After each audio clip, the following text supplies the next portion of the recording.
Here's how to install ComfyUI on a Mac. From a clean machine to generating in the browser.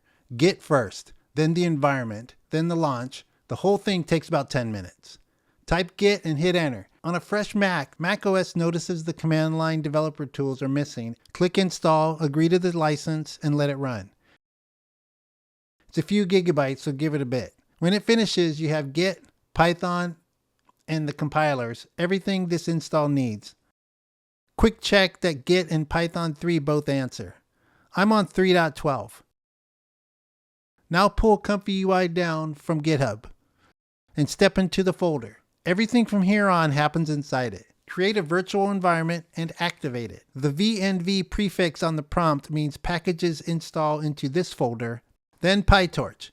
On a Mac, the standard install already includes Apple Silicon GPU support. The requirements file pulls in everything else ComfyUI needs. First, launch with the listen flag so other machines on the network can reach it. It picks up Apple Silicon so generations run on the GPU. Open the browser on port 8188 and ComfyUI is live and ready for Studio to start building. That's the whole install. Drop a comment if you get stuck, and I'll see you in the next one.